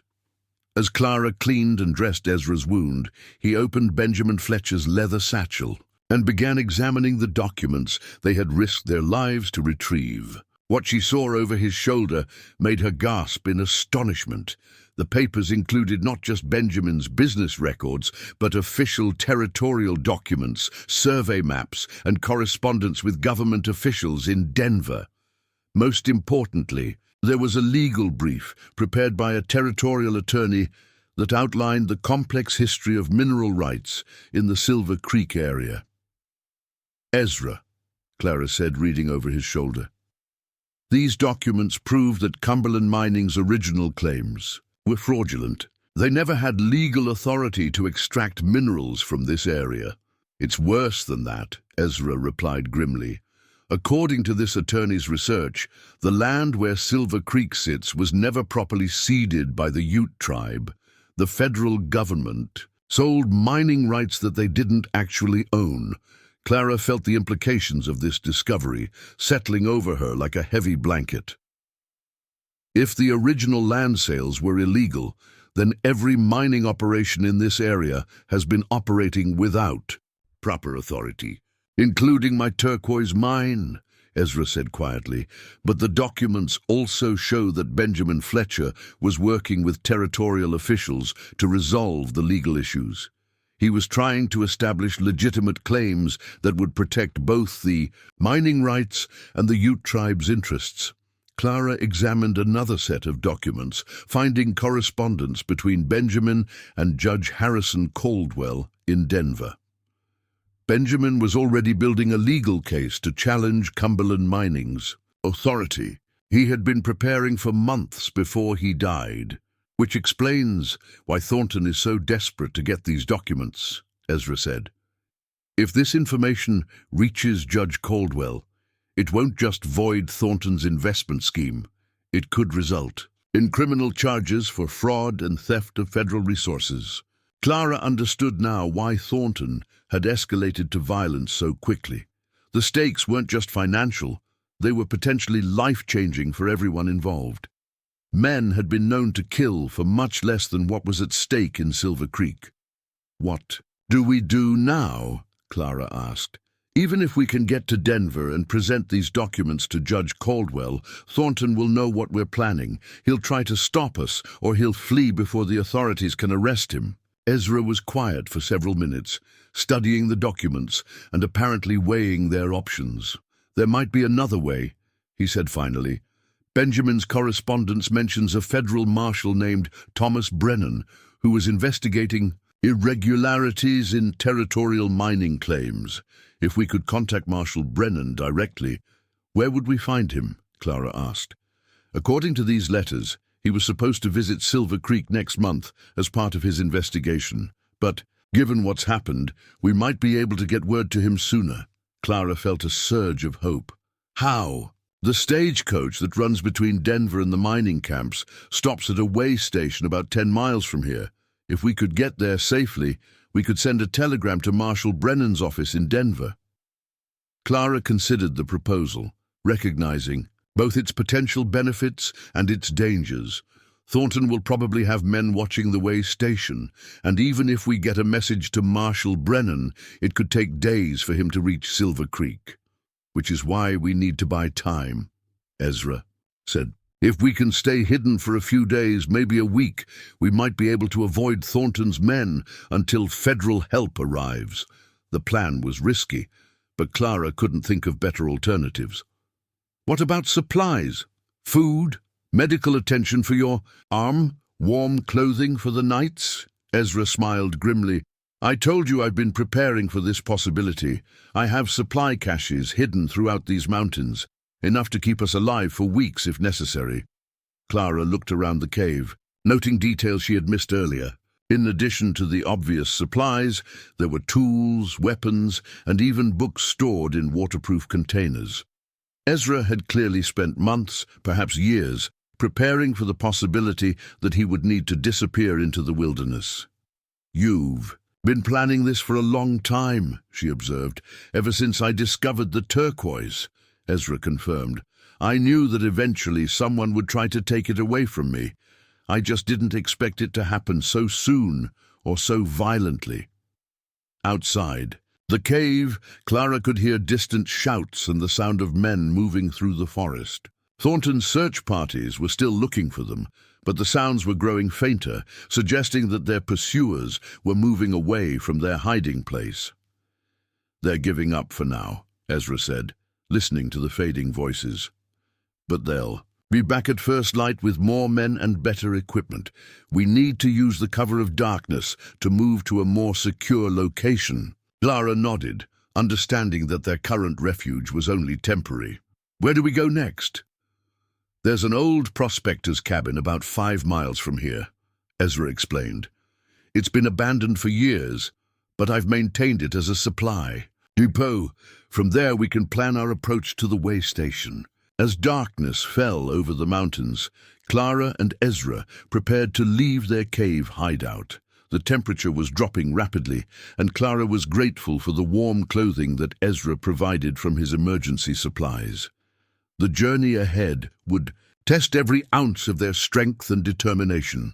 Before they left the cave, Ezra carefully secured Benjamin Fletcher's documents in an oiled leather pouch designed to protect them from water and weather. The papers represented not just evidence of Thornton's crimes, but the hopes and dreams of everyone who had believed in Silver Creek's future. "Clara," Ezra said, as they prepared to venture back into the dangerous night, "I need you to understand something. What we're about to do is more dangerous than anything we've faced so far. If we're caught, Thornton won't hesitate to kill us both." Clara met his gaze steadily. "I understand the risks, Ezra, but I also understand what's at stake. We're not just fighting for the mine or even for Silver Creek. We're fighting for the principle that powerful people shouldn't be able to destroy communities and steal from ordinary citizens without consequences." Ezra reached out and took her hand, his calloused fingers warm against her skin despite the cold mountain air. I never expected to find someone who would be willing to risk everything for what I believe in. When I saw you step off that stagecoach, I thought you were just another person who would take one look at Silver Creek and leave on the next available transportation." Clara squeezed his hand, feeling the strength and determination that had sustained him through years of secret work and preparation. "When I left Philadelphia, I was looking for a new life and a purpose worth fighting for. I found both of those things in Silver Creek, but more importantly, I found them with you." They stood together in the entrance of the cave, looking out at a wilderness that held both deadly danger and the promise of justice. The moon was rising behind thin clouds, providing enough light to navigate, but not enough to make them easy targets for Thornton's gunmen. As they began their descent toward the prospector's cabin, Clara reflected on how much her life had changed in just a few days. She had come to Colorado Territory expecting to marry a stranger and settle into a conventional life as a shopkeeper's wife. Instead, she found herself fleeing through dangerous mountains with a man who represented everything she had never known. She wanted courage, principle, and a cause worth fighting for. The ghost town of Silver Creek lay behind them in the darkness, its empty buildings standing as monuments to broken dreams and abandoned hopes. But Clara knew that if they succeeded in their mission, if they could get Benjamin Fletcher's evidence to the federal authorities, those empty buildings might once again ring with the sounds of children playing and families building their futures. Together, the battle for Silver Creek was far from over, but as Clara followed Ezra deeper into the wilderness, she felt a fierce determination burning in her chest. Whatever dangers lay ahead, whatever sacrifices were required, she would see this fight through to the end. The prospector's cabin materialized out of the pre-dawn mist, like something from a fairy tale, its weathered log walls and moss-covered roof blending so perfectly with the surrounding forest that Clara almost walked past it without noticing. Only Ezra's steady guidance through the treacherous mountain terrain had brought them to this hidden sanctuary after 6 hours of careful travel through terrain that would have been impossible to navigate without intimate knowledge of every trail and landmark. "Samuel Hutchins built this place in 1862, Ezra explained as he produced a key from beneath a loose stone near the door. "He spent 15 years looking for gold in these mountains before he finally gave up and moved to California. Most people forgot the cabin existed, but I've been maintaining it as a supply depot." Inside, the cabin was surprisingly comfortable and well-equipped. Someone had clearly invested considerable effort in making it livable, with a stone fireplace, sturdy furniture, and shelves lined with preserved foods, medical supplies, and other necessities. What impressed Clara most was the organization. Everything was carefully labeled and stored in a way that suggested military precision. "You've put a lot of work into this place," Clara observed, noting the quality of the repairs and improvements. "I've put a lot of work into staying alive," Ezra replied, his exhaustion evident as he sank into a chair near the fireplace. "When you're sitting on a secret that could make you rich or get you killed, it pays to have places where you can disappear." Clara examined Ezra's wounded arm by lamplight, relieved to see that the bleeding had stopped, but concerned about the signs of infection that were beginning to appear around the wound. The bullet graze was deeper than either of them had initially realized, and the hours of physical exertion had prevented proper healing. "This needs real medical attention," Clara said firmly. "If infection sets in, you could lose the arm, or worse." "The nearest doctor is still in Denver," Ezra reminded her, "and we can't exactly make an appointment under the circumstances." Clara was about to respond when both of them froze at the sound of approaching footsteps outside the cabin. The steps were deliberate and unhurried, suggesting someone who knew exactly where they were going. Clara's heart raced as she realized that Thornton's men might have tracked them to their hiding place. Ezra drew his pistol and moved to the window, peering carefully through a gap in the curtains. His expression shifted from alarm to surprise, then to something that looked almost like relief. "Dr. Margaret Henley," he said quietly. "I should have known she'd find us." Clara looked through the window and saw a middle-aged woman approaching the cabin, carrying a medical bag and moving with the confident stride of someone accustomed to traveling alone in dangerous territory. She was dressed in practical clothing that suggested she was comfortable in the wilderness, and her graying hair was pulled back in a no-nonsense style that spoke of someone who valued efficiency over fashion. "Who is she?" Clara asked. "The closest thing to a doctor we're likely to find in these mountains," Ezra replied, opening the cabin door. "Dr. Henley used to run a clinic in Silver Creek before the town died. She's been living alone up here since providing medical care to miners, trappers, and anyone else who needs help." Dr. Henley entered the cabin with the brisk professionalism of someone who had spent years dealing with medical emergencies in remote locations. She was perhaps 50 years old, with intelligent eyes and hands that moved with the precision of someone who had performed countless surgical procedures under less than ideal conditions. "Ezra Blackwood," she said without preamble, "you look like hell. And you," she added, turning to Clara, "must be the mail-order bride who's been causing such a commotion in Silver Creek." Clara felt a flush of embarrassment at being identified so easily. "I'm Clara Whitman. How did you know where to find us?" Dr. Henley set down her medical bag and began examining Ezra's wounded arm with practiced efficiency. "When you've been practicing medicine in the Colorado mountains for 20 years, you learn to read signs that other people miss. Gunshots echoing through the valleys, smoke from fires that shouldn't be burning, and the movement of armed men through terrain they don't understand." She cleaned Ezra's wound with surgical alcohol, ignoring his sharp intake of breath. "More importantly, I know Ezra well enough to predict where he'd go when he needed to disappear. This isn't the first time he's used this cabin as a hideout." Clara watched Dr. Henley work, impressed by her skill and efficiency. "You said you used to run a clinic in Silver Creek. Why did you stay in the mountains when everyone else left?" "Because people still need medical care, whether they live in thriving towns or abandoned mining camps," Dr. Henley replied, beginning to stitch Ezra's wound. "And because I had my own reasons for wanting to stay close to Silver Creek." Ezra looked up at her with curiosity. "What kind of reasons?" Dr. Henley's expression grew serious as she continued her medical work. "The same kind of reasons that have Marcus Thornton so interested in your turquoise mine. Benjamin Fletcher wasn't the only person who discovered that Cumberland Mining's original claims were fraudulent." The statement hit Clara like a physical blow. "You knew about the legal issues?" "I knew about more than just the legal issues," Dr. Henley said grimly. "I knew about the cover-up, the bribery, and the people who died to keep Cumberland Mining's secrets buried."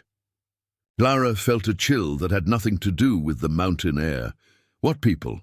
Dr. Henley finished bandaging Ezra's arm and sat back, her expression troubled.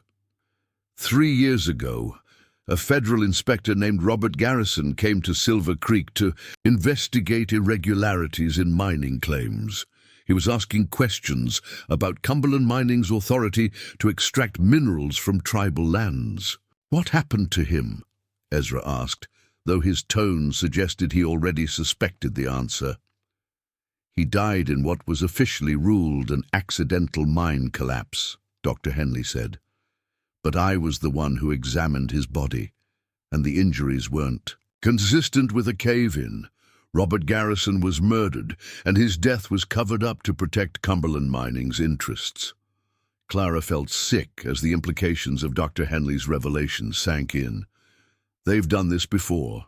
They've killed people to protect their mining operation, which is why I've been gathering evidence for the past 3 years, Dr. Henley continued. "Medical records, witness statements, and documentation of the irregularities that Inspector Garrison was investigating when he died." She opened her medical bag and withdrew a thick folder of documents. I've been waiting for the right moment to present this evidence to federal authorities. When I heard about the gunfight in Silver Creek and saw Thornton's men spreading through the mountains, I realized that moment had arrived. Ezra stared at the folder with amazement. "You have evidence of murder." "I have evidence of murder, fraud, bribery, and conspiracy," Dr. Henley confirmed. "Combined with the documents you retrieved from Benjamin Fletcher's store, we have enough proof to destroy Thornton's operation and send several people to federal prison." Clara felt a surge of hope that was quickly tempered by the reality of their situation. "But we still need to get the evidence to someone who can act on it, and Thornton's men are still hunting us." Dr. Henley smiled grimly. "That's where my contacts become useful. I've been corresponding with Federal Marshal Thomas Brennan for months, providing him with information about the irregularities in this region. He's been planning to visit Silver Creek as part of his investigation. According to Benjamin's correspondence, that visit wasn't scheduled for another month," Ezra said. "It wasn't," Dr. Henley agreed. "But when I sent him a telegram yesterday, describing the situation, he decided to accelerate his timeline. Marshal Brennan is already en route to Silver Creek, and he's bringing a team of federal agents with him." Clara couldn't believe what she was hearing. "He's coming here? When?" "Tomorrow," Dr. Henley said, "which means we need to survive one more day and then present our evidence to someone who has the authority to act on it." Ezra looked skeptical. "How do we know Thornton won't simply kill Marshal Brennan the way he killed Inspector Garrison?" "Because Marshal Brennan isn't traveling alone or in secret," Dr. Henley replied. "He's bringing a full team of federal agents, and his superiors in Denver know exactly where he's going and why. If anything happens to him, it will trigger a federal investigation that even Thornton's political connections can't suppress." Clara felt hope beginning to build in her chest. "So we just need to stay hidden until tomorrow?" "Not exactly," Dr. Henley said. "We need to stay hidden, but we also need to be in position to meet Marshal Brennan and present our evidence. And we need to be prepared for the possibility that Thornton will try to flee once he realizes that federal agents are closing in." Ezra stood and walked to the cabin window, studying the forest beyond. "Thornton's got at least 8 men with him, maybe more, professional gunmen who won't hesitate to kill federal agents if they think they can get away with it. Which is why we need to be smart about how we handle this," Dr. Henley said. "I've been thinking about the layout of Silver Creek and the best way to approach Marshal Brennan without exposing ourselves to unnecessary danger." She spread a hand-drawn map of the town on the cabin table, marking various locations with notes about sight lines, escape routes, and tactical advantages. Clara realized that Dr. Henley had been planning this confrontation for much longer than any of them had realized. "The old mining office building has a good view of the main street," Dr. Henley explained. "We can position ourselves there to watch for Marshal Brennan's arrival. Once we make contact, we can present our evidence and let federal agents handle Thornton's gunmen." Clara studied the map, noting the complexity of Dr. Henley's planning. "You've thought about this very carefully." "I've had 3 years to think about it," Dr. Henley replied. "Ever since I realized that Robert Garrison's death wasn't an accident, I've been preparing for the day when I could see his killers brought to justice." Ezra examined his bandaged arm, testing the range of motion. "My arm feels much better already. Thank you for the medical attention." "Thank me after we survive the next 24 hours, Dr. Henley said. "Your wound will heal, but we still have to deal with Thornton and his men." As if summoned by the mention of their enemy, the sound of distant gunfire echoed through the mountain valley. All 3 of them moved to the windows, trying to determine the source and direction of the shooting. "That's coming from the direction of Silver Creek," Ezra said grimly. "Either Thornton's men are shooting at shadows, or they've found someone else to terrorize." Dr. Henley's expression grew worried. "There are still a few people living in the remote areas around Silver Creek. hermits, trappers, and folks who didn't have anywhere else to go when the town died. If Thornton's men are searching for us, they might be threatening innocent people. Clara felt a surge of guilt at the thought that their actions might be endangering others. We can't let innocent people suffer because of our fight with Thornton.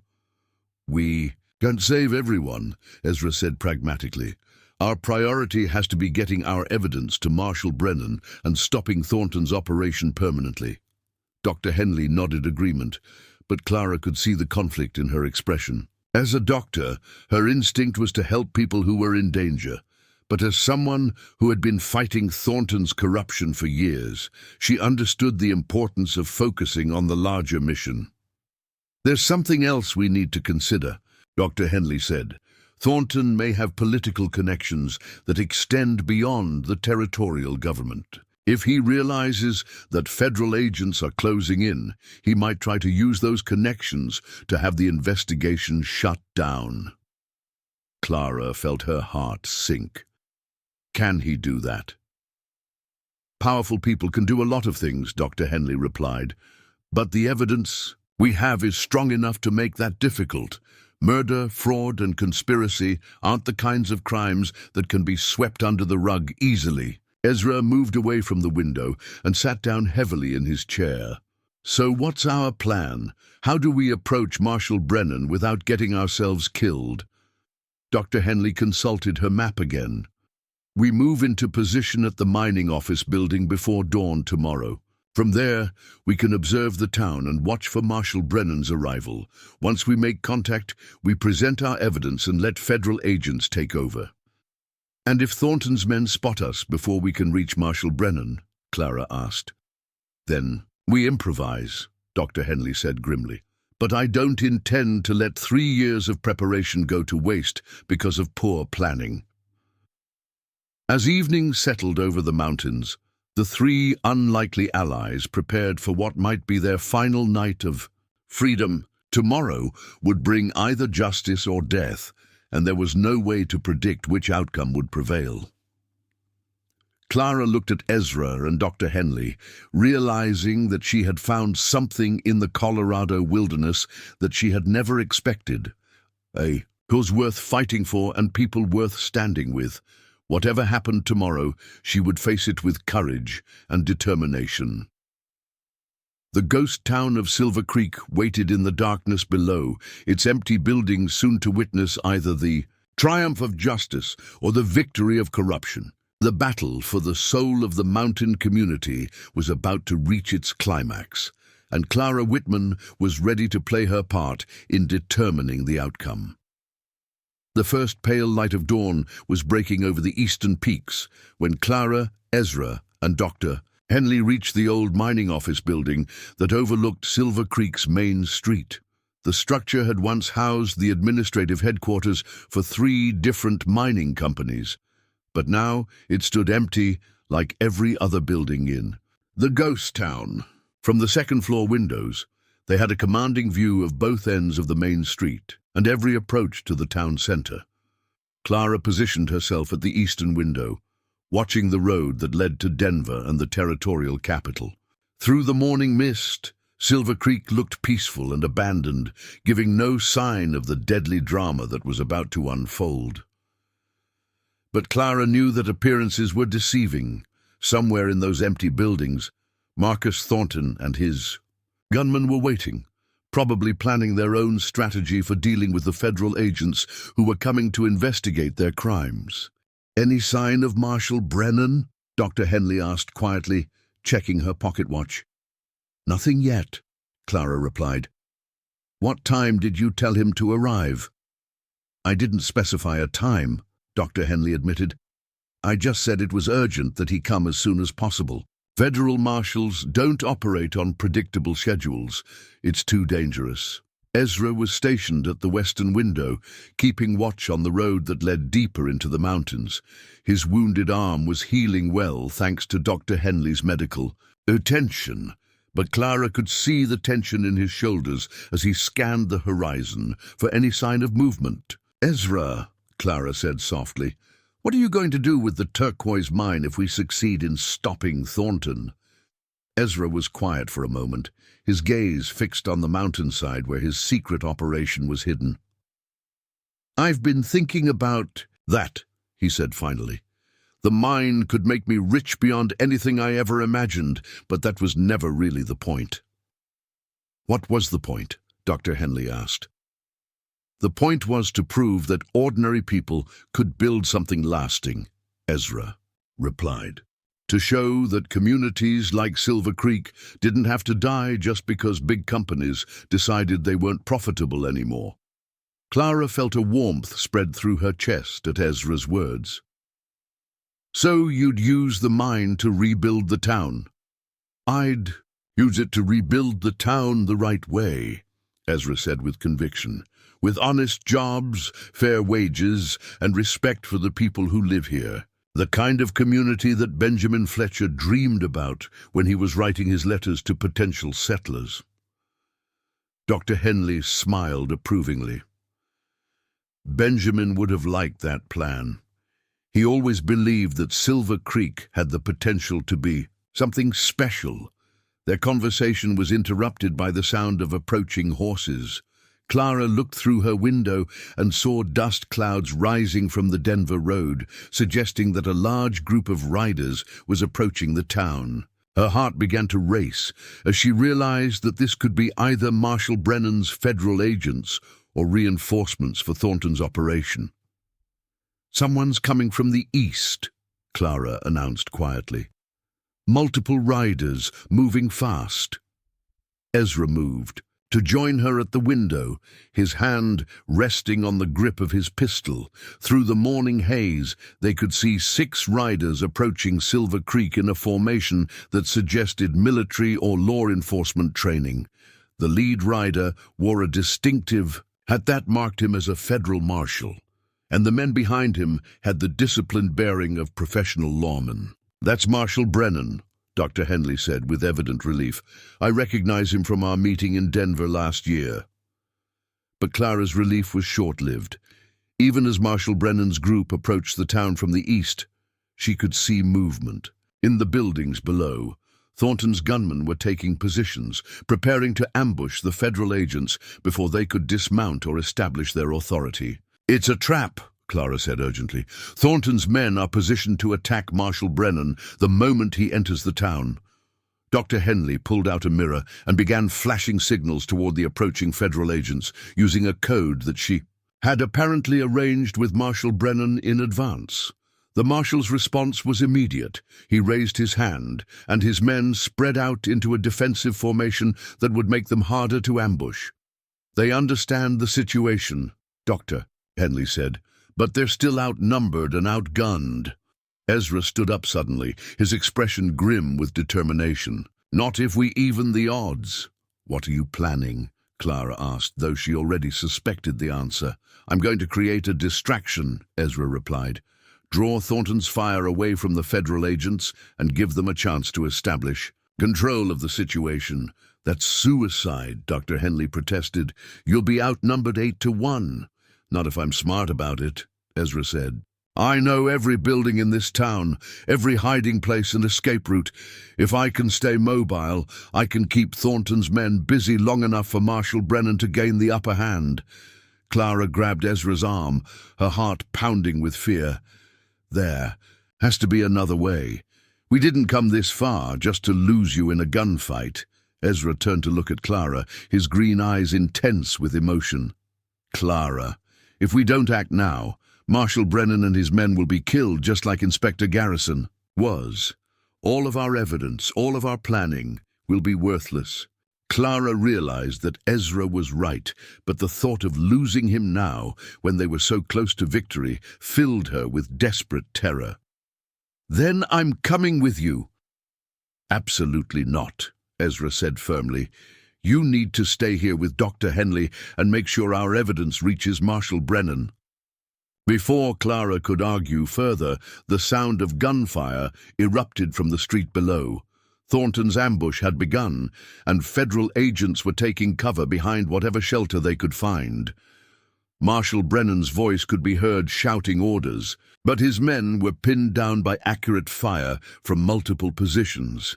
Ezra checked his weapons and moved toward the staircase leading down to the street level. "I'm going out the back way and circling around to hit them from their blind side. Give me 5 minutes, then signal Marshal Brennan to advance." Clara watched Ezra disappear down the stairs, her heart in her throat.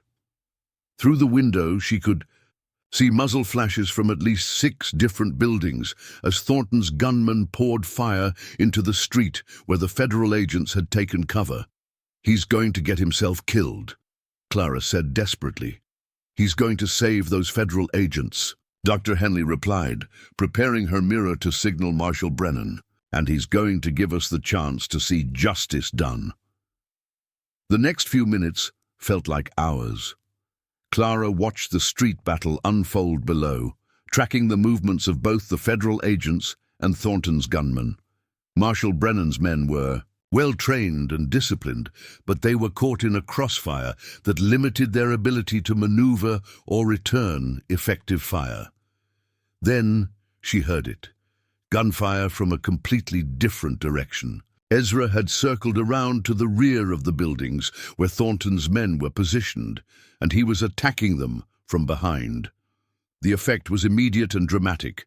Confused shouts replaced organized fire as Thornton's gunmen suddenly found themselves fighting on 2 fronts.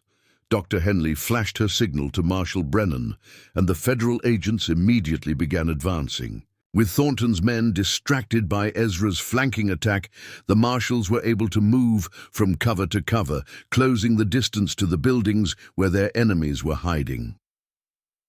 Clara saw Marcus Thornton himself emerge from the Silver Dollar saloon, a rifle in his hands and fury on his face.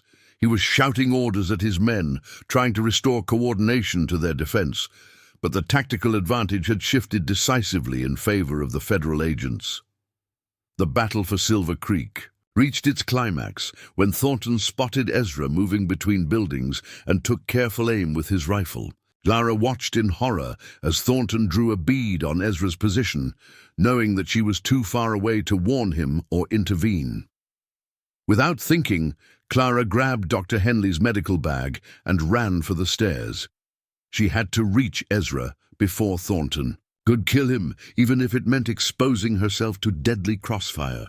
"Clara, no!" Dr. Henley shouted, but Clara was already racing down the stairs and out the back door of the mining office building. Clara ran through the maze of abandoned buildings, using her knowledge of Silver Creek's layout to stay out of sight of the main battle. She could hear gunfire and shouting from multiple directions, but she focused on reaching Ezra's position before Thornton's rifle could find its target. She found Ezra crouched behind a water trough, reloading his pistol while bullets splintered the wood around him. He looked up in shock when Clara appeared beside him. "What are you doing here?" he demanded. "Saving your life," Clara replied, pointing toward the saloon where Thornton was taking aim. "He's got you in his sights." Ezra followed her gaze and saw the danger immediately. Thornton's rifle was indeed trained on their position, and there was no cover that would protect them from a shot at that angle. "We need to move," Ezra said, grabbing Clara's hand. "Now." They ran together toward the next building, but Thornton's shot rang out before they reached safety. Clara felt the bullet pass so close to her head that it stirred her hair, and she realized that only Ezra's quick reflexes had saved both their lives. Behind them, Clara heard Marshal Brennan's voice booming across the town square. "Marcus Thornton!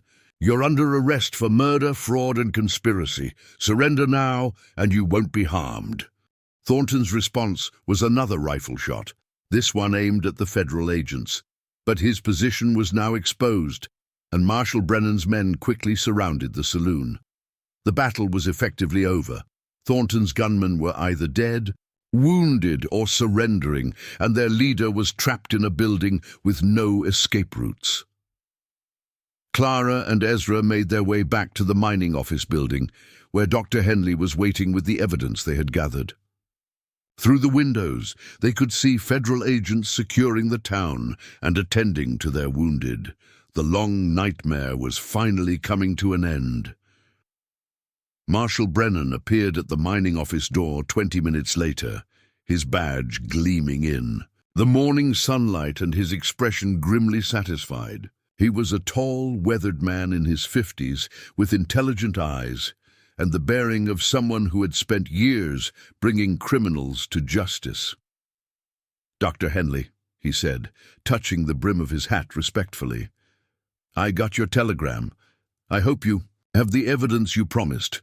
Dr. Henley handed him the combined documents from her investigation and Benjamin Fletcher's records. "Everything you need to prosecute Thornton and his associates for murder, fraud, and conspiracy, including proof that Cumberland Mining never had legal authority to operate in this area."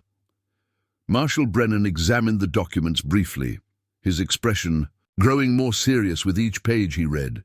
"This is even worse than I suspected. Inspector Garrison wasn't the only federal agent who was murdered to protect this operation."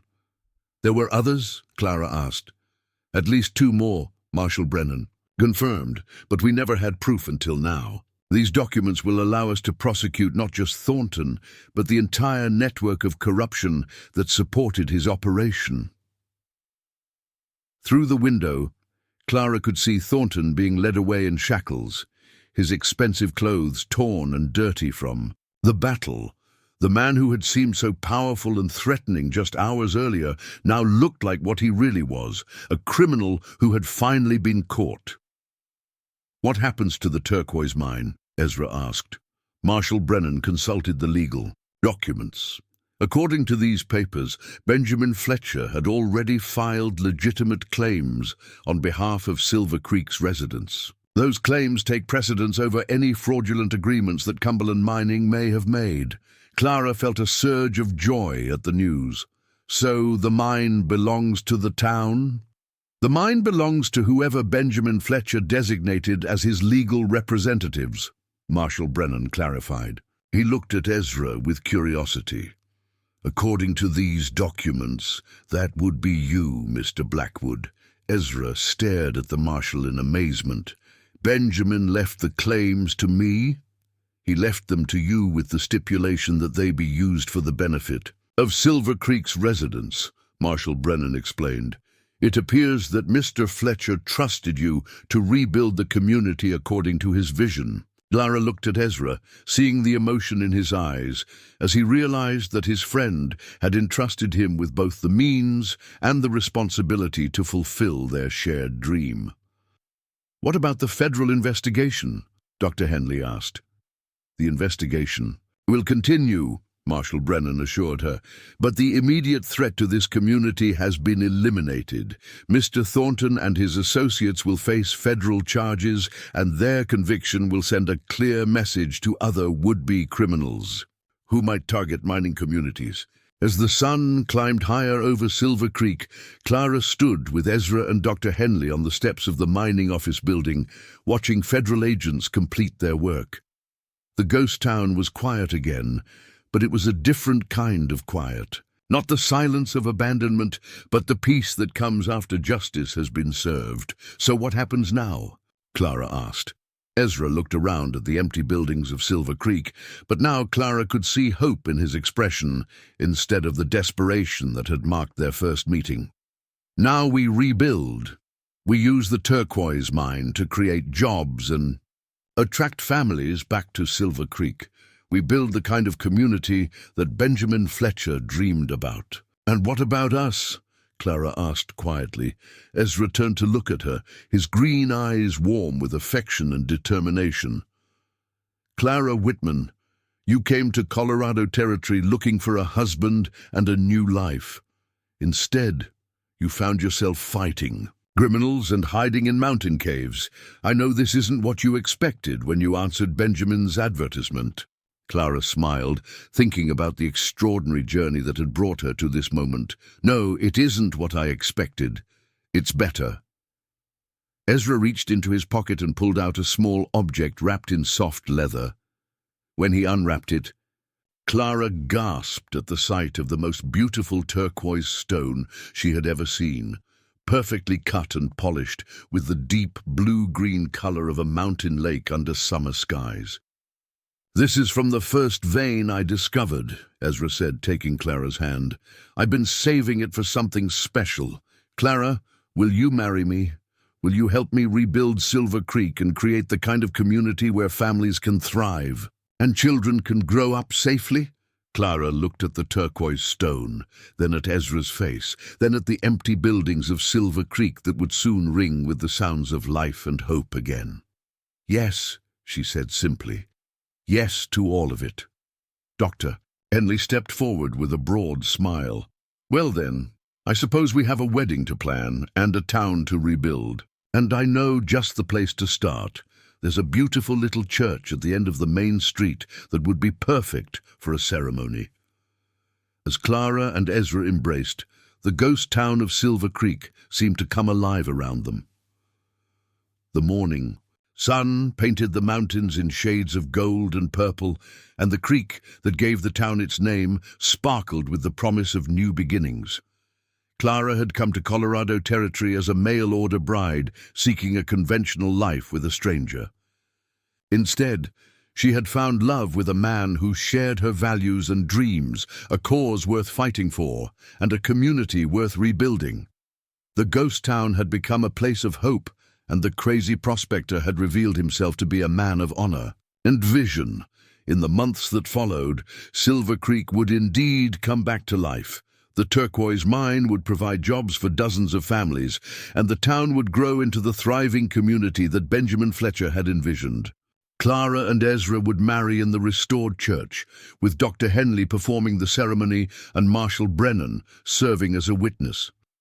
But on that morning, as justice was served and new beginnings beckoned, Clara Whitman stood in the arms of the man she loved and looked out over a town that was no longer abandoned but full of infinite possibility. The ghost town had given up its secrets, and those secrets had set everyone free.